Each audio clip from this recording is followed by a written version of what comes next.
Hello everyone and welcome back to my channel Bhardwaj classes.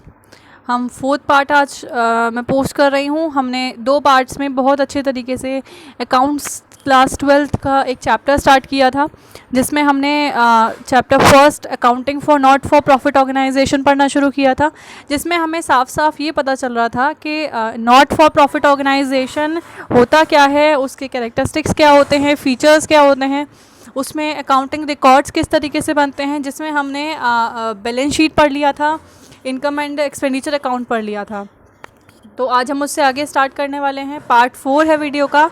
और start करने से पहले लाइक करना ना भूलें, वीडियो को शेयर करें, और अगर आप फर्स्ट टाइम मेरे चैनल को देख रहे हैं तो सब्सक्राइब करना ना भूलें। कुछ टॉपिक्स हमने पढ़ लिए थे, इसको आगे कंटिन्यू करते हैं। मीनिंग एंड कैरेक्टरिस्टिक्स हम पढ़ चुके हैं, अकाउंटिंग रिकॉर्ड्स पढ़ चुके हैं, रिसीट्स एंड पेमेंट्स अकाउंट पढ़ चुके हैं, इनकम एंड एक्सपेंडिचर का हमने इंट्रोडक्शन पढ़ा था, उसका फॉर्मेट देख लिया था, एक क्वेश्चन कर लिया था। उसी से रिलेटेड आगे मैं एक एडजस्टमेंट समझाने वाली हूँ। 3 तरीके के एडजस्टमेंट्स हैं। सबसे पहले कैलकुलेशन है एक्चुअल अमाउंट का, जो कि इनकम से रिलेटेड है। अगर इनकम से रिलेटेड कोई एडजस्टमेंट शो हो रही है तो वो इनकम एंड एक्सपेंडिचर अकाउंट में किस अमाउंट के साथ पोस्ट की जाएगी।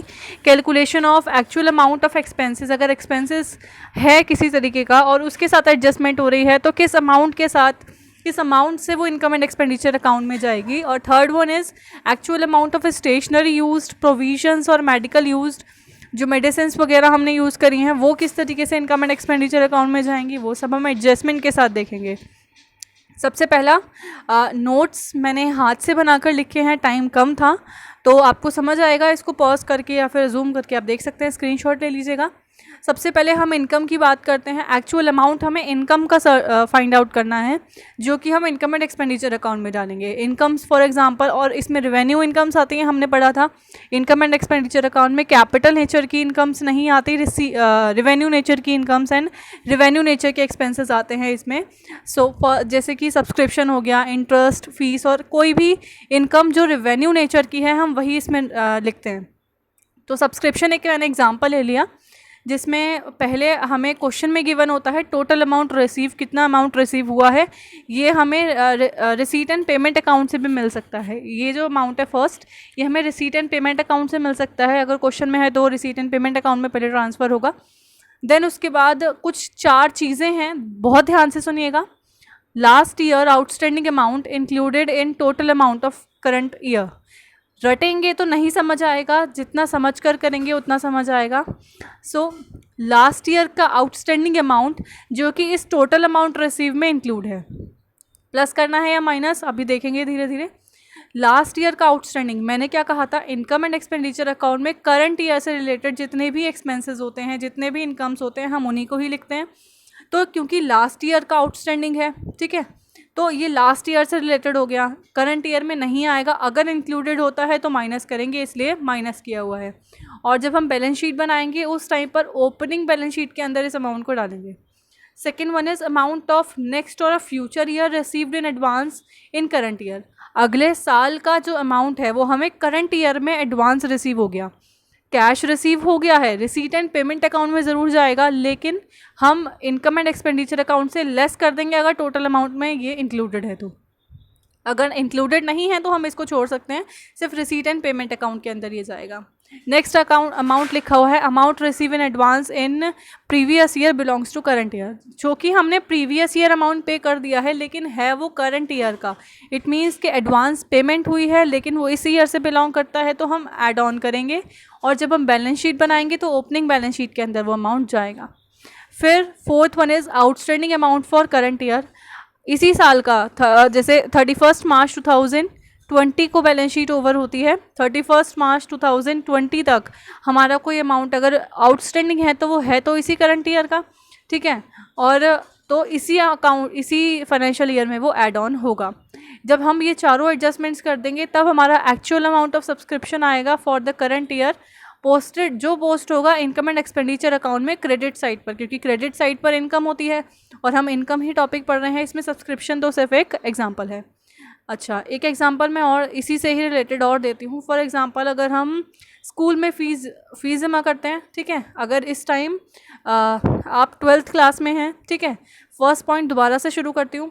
लास्ट ईयर का आउटस्टैंडिंग अमाउंट है, टोटल अमाउंट के अंदर है, यानी कि आपने अगर 11th क्लास का फ़ीस पे नहीं किया है तो हम 12th वाले में नहीं लिखेंगे उसको, तो फर्स्ट माइनस कर दिया। सेकंड, अगर आपने 12th के बाद अगर आपके स्कूल में कॉलेज भी है और कॉलेज वहीं से ही करने वाले हैं आप, तो आपने नेक्स्ट ईयर की फ़ीस करंट ईयर में पे कर दी, तो आप 12th क्लास में उसका एडजस्टमेंट नहीं करेंगे, उसको हम नेक्स्ट ईयर ही करेंगे, तो इसलिए माइनस कर दिया। थर्ड में एडवांस फ़ी रिसीव हो गई है जो करंट ईयर से थी, यानी कि आपने 11th में ही पैसे पे कर दिए 12th क्लास के, तो ये एडवांस जो पे हुआ है तो ये अब एड ऑन होगा। Outstanding amount for current year, अगर आपने 12th क्लास इस अप्रैल से पढ़ रहे हैं और मार्च तक आकर भी आपने अगर अपनी फ़ीस जमा नहीं करी है तो वो आउटस्टैंडिंग इसी साल का है, तो इसी साल वो ऐड हो जाएगा। समझ आया? आगे चलते हैं। इसका ये शॉर्ट क्रक्स मैंने बताया हुआ है, अगर टोटल अमाउंट में इंक्लूडेड है, आउटस्टैंडिंग प्रीवियस ईयर का है तो लेस करेंगे, आउटस्टैंडिंग अगर इसी साल का है तो ऐड ऑन करेंगे। रटिएगा मत, मैं दोबारा बोल रही हूँ, अगर समझ कर करेंगे तो ये अच्छे से समझ आ जाएगा। एडवांस अगर हमने रिसीव प्रीवियस ईयर किया था लेकिन करंट ईयर से बिलोंग करता है तो ऐड करेंगे। एडवांस रिसीव हमने करंट ईयर में किया है लेकिन वो फ्यूचर से बिलोंग करता है तो हम उसको लेस कर देंगे। बेटर अंडरस्टैंडिंग के लिए था ये। क्वेश्चन एक देख लेते हैं। इन 2012 the subscription received by Mohan club of India, Delhi में है जो, इसने एक सब्सक्रिप्शन रिसीव किया वर्थ 20,450, जिसके अंदर इंक्लूडेड था 250 फॉर 2011 का, 2011 का इंक्लूडेड था एंड 500 फॉर 2013। इट मीन्स 2012 चल रहा है, जैसे 11 का इंक्लूडेड है, इसमें 250 आउटस्टैंडिंग हो गया, ठीक है, और 500 नेक्स्ट ईयर का है, वो भी हो गया। Eight the end of 2012 the subscriptions outstanding for 2012 was 750 अभी तक का आउटस्टैंडिंग है। Subscription due but not receive at the end of previous year, due था लेकिन पिछले साल रिसीव नहीं हुआ था, डैट इज़ 31 दिसंबर 2011 में रिसीव नहीं हुआ था, ठीक है। Worth 400 rupees, while subscription received in advance, subscription जो रिसीव कर लिया है एडवांस में सेम डेट पर 900 रुपीज़ अब कैलकुलेट करना है अमाउंट ऑफ सब्सक्रिप्शन, जो कि क्रेडिट हम करेंगे इनकम एंड एक्सपेंडिचर अकाउंट में फॉर द ईयर 2012। दोबारा कहूँगी, पहले क्वेश्चन नोट डाउन कर लीजिए, वीडियो पॉज करके आपने आप कर देखिए थोड़ा सा, उसके बाद मेरा आंसर चेक करिएगा, ठीक है।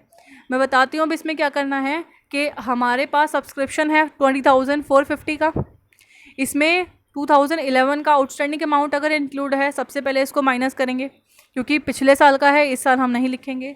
फिर आगे 500 रुपीज़ 2013 का है, आंसर्स भी दिखा देती हूँ मैं आपको। आउटस्टैंडिंग सब्सक्रिप्शन 2012, सेकंड क्या था 500 रुपीज़ वाला। सब्सक्रिप्शन बिलोंग्स टू एडवांस में मिल चुका है लेकिन ये बिलोंग तो 2013 से करता है, इसलिए हमने 500 माइनस कर दिया। फिर इसके बाद क्या था, subscription eight the end of 2012 the subscription outstanding for 2012 का सब्सक्रिप्शन आउटस्टैंडिंग था तो 750 हमने ऐड ऑन किया हुआ है, देखो 750 हमने ऐड किया हुआ है। इसके बाद the subscriptions due but not receive the end of the previous year में रिसीव नहीं हुआ था, ठीक है, 400 रुपीज़ 400 रिसीव नहीं हुआ था 2011। देखो 11 में सबसे ऊपर सेकेंड लाइन पढ़ना, 250 फॉर 2011, ये हमें रिसीव हुआ था 2011 में, और ड्यू कितना था 400 रुपये, जिसमें से 250 हमें मिल चुका है, बचा कितना 150 रुपये। तो ये पिछले साल का जो आउटस्टैंडिंग था वो इस साल कैरी फॉरवर्ड हो गया, तो हमने 150 से इसमें 250 सबसे पहले ऊपर 750 वाला समझ आया। आउटस्टैंडिंग सब्सक्रिप्शन 2011 का हम 250 लिखेंगे, लेस कर दिया हमने क्योंकि वो सब्सक्रिप्शन आउटस्टैंडिंग था पिछले साल का। अब सब्सक्रिप्शन रिसीव हो गया एडवांस में, सब्सक्रिप्शन रिसीव इन एडवांस 2011 का 900 हमने इसमें ऐड ऑन कर दिया, और जो 500 था वो 2013 का बिलोंग करता था, 2012 में मिल गया था। ये ऐड और लेस करने के बाद हमारा आंसर आया 21,350। इसको हम स्टेटमेंट बोलते हैं, स्टेटमेंट ऑफ सब्सक्रिप्शन, ठीक है। यहाँ तक समझ आया? कोई कन्फ्यूजन हो तो आप कमेंट सेक्शन में लिख सकते हैं। हाँ, तो अब हम इसका सब्सक्रिप्शन अकाउंट भी देख लेते हैं। डेबिट एंड क्रेडिट दो साइड दिख रही हैं आपको। इनकम्स हमेशा क्रेडिट मानी जाती हैं, what incomes and gains are credit and expenses and losses are debit. So by bank लिखा है 20,450, इसका बैलेंस दिया हुआ था हमें ओपनिंग। इसके बाद 2011 का जो हमें रिसीव हुआ था अमाउंट 900 वो लिखा है, बैलेंस कैरिड डाउन में 750 जो हमें रिसीव हो गया था अमाउंट वो लिखा हुआ है, ठीक है। इसके साथ साथ मैंने 150 भी लिखा हुआ है, जो मैंने अभी आपको ऊपर एडजस्टमेंट अंडरस्टैंडिंग के लिए वो जो वीडियो दिखाया था, एक मिनट, ये वाला जो स्लाइड था, ये वाला 250 रिसीव हुआ था, ड्यू 400 था, यानी कि 150 का जो डिफरेंस आया वो इस टाइम पे अब हमारे लिए एक्सपेंसेस माना जाएगा। ठीक है, तो मैंने 150 यहाँ पर कैरेट डाउन में लिखा बचा हुआ। अगर हम डेबिट साइड की बात करते हैं, ब्रॉड डाउन 400 हमारा ड्यू था, यानी कि एक्सपेंसेस में क्या होता है, रिसीव हो चाहे ना हो लिखना है। और इनकम एंड एक्सपेंडिचर अकाउंट में बैलेंसिंग फिगर आएगा, अभी इसको छोड़ देते हैं। बैलेंस कैरेट डाउन में 500 रुपीज़ जो हमें रिसीव हुआ था। ये 400 और नीचे 150 जो मैंने बॉक्स बनाया हुआ है, इसको हम दो जगह ना लिख करके एक ही जगह टू बैलेंस ब्रॉड डाउन 250 लिख सकते हैं, क्योंकि अभी पे नहीं किया है ना, अभी हुआ नहीं है रिसीव, तो इसलिए हमें यहाँ पर लेस करना पड़ेगा, क्योंकि ये पिछले साल का था, इसलिए यहाँ पर हमने डेबिट साइड में लिख दिया। इसके बाद हम एक्सपेंसेस की बात कर लेते हैं। अभी तक इनकम हमने पढ़े थे कि इनकम की एडजस्टमेंट हमें किस तरीके से करनी है, अभी हम एक्सपेंसेस की भी बात कर लेते हैं। इसमें एक्सपेंसेस, हाँ, एक्सपेंसेस में जैसे सैलरी हो गया, रेंट हो गया, कोई भी अदर आइटम्स जो कि हमें डेबिट साइड पोस्ट करने हैं करंट ईयर के इनकम एंड एक्सपेंडिचर अकाउंट में, तो हमने एग्जांपल ले लिया सैलरी। वही सेम प्रोसेस है जैसा हमने अभी पढ़ा था, टोटल अमाउंट सैलरी का लेंगे, लास्ट ईयर की आउटस्टैंडिंग सैलरी है जो कि करंट ईयर में पे हुई है और उसमें टोटल सैलरी में इंक्लूडेड है। ठीक है, तो इसमें से हम इसे माइनस कर देंगे। करंट ईयर की सैलरी है जो एडवांस पे कर दी हमने प्रीवियस ईयर, तो ऐड कर देंगे। नेक्स्ट ईयर फ्यूचर की अगर हमें अभी मिल गई है तो माइनस कर देंगे। आउटस्टैंडिंग सैलरी है करंट ईयर की है तो इसमें ऐड ऑन कर देंगे। तो जो अमाउंट आएगा वो इनकम एंड एक्सपेंडिचर अकाउंट में लिखने वाला होगा। ये शॉर्ट में मैंने बताया, आउटस्टैंडिंग प्रीवियस ईयर का तो माइनस, आउटस्टैंडिंग करंट ईयर का तो प्लस। एडवांस है अगर प्रीवियस ईयर रिसीव हो गया है जो करंट ईयर का है तो प्लस, रिसीव हो गया है करंट ईयर में जो बिलोंग करता है फ्यूचर से तो माइनस। ठीक, एक रिलेटेड क्वेश्चन मैंने इसका दिया है, क्वेश्चन देख लेते हैं। 2013 एक्चुअल सैलरी जो पे की है वो है 1,02,000 रुपीज़ की। असरटेन करना है amount chargeable to income and expenditure account में December 31, 2013 तक का। चारों चीज़ें दी हैं।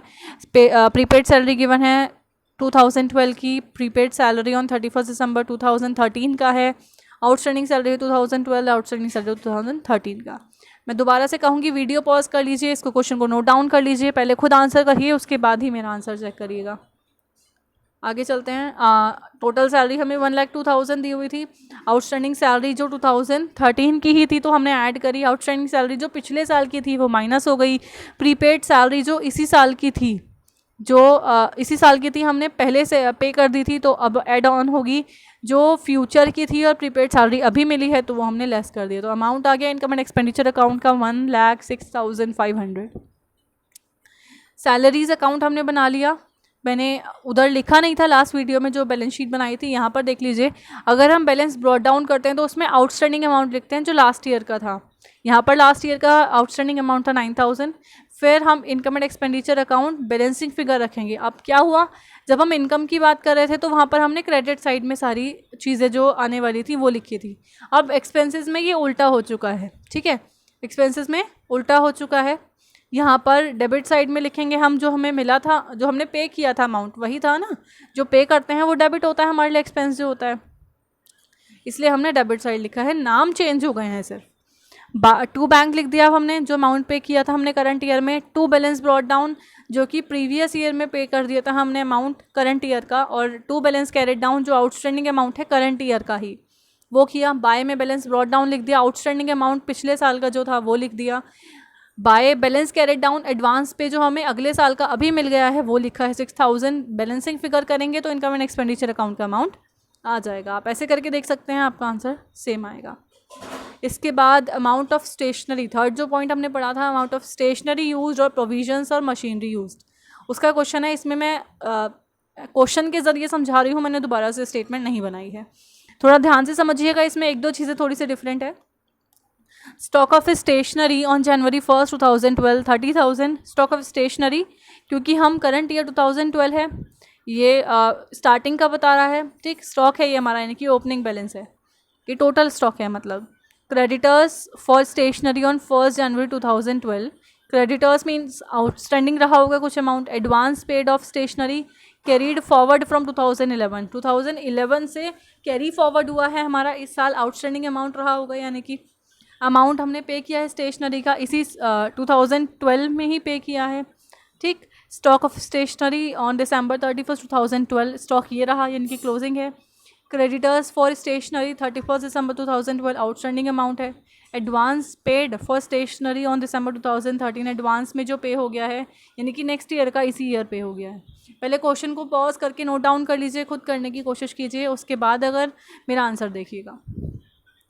इसमें मैंने वही किया है, ओपनिंग स्टॉक है 30,000 का। पेमेंट मेड फॉर स्टेशनरी क्या हुई है, जो यहाँ से पेमेंट हुई है इसी साल की है तो प्लस कर देंगे। पेमेंट मेड फॉर क्रेडिटर्स यानी कि आउटस्टैंडिंग है, पिछले साल का रहा होगा, उसे माइनस कर दिया हमने। Payment made in 2011 but stationery receive in 2012 यानी कि इस ईयर से बिलोंग करती होगी, हमने पे पिछले साल कर दिया था, एडवांस रहा होगा, एड ऑन कर दिया। Creditors at the end of stationery purchase on credit, अगर हमने क्रेडिटर्स बनाए हैं, आउटस्टैंडिंग रहा होगा, करंट ईयर का है, प्लस कर दिया। पेमेंट मेड करी है एडवांस में in the end of year में अगर पेमेंट हुई है एडवांस तो वो नेक्स्ट ईयर की होगी, माइनस हो गई। Stationery stock of stationery in hand यानी कि क्लोजिंग जो रही है हमारे पास, क्लोजिंग जो रही है यानी कि माइनस कर देंगे हम, इसमें क्लोजिंग हमें नहीं चाहिए। इसके बाद अमाउंट निकल कर आया है 1,25,000 जो कि इनकम एंड एक्सपेंडिचर अकाउंट में जाएगा। तो ये वीडियो यहीं समाप्त करते हैं। Thank you very much for watching my video. अगर कोई भी क्वेरी हो आपको तो कमेंट सेक्शन में लिखिए और मेरे चैनल को लाइक, सब्सक्राइब एंड वीडियो को शेयर करना ना भूलें। Thank you very much. Next video में मिलते हैं एक नए टॉपिक के साथ। जब तक थैंक यू।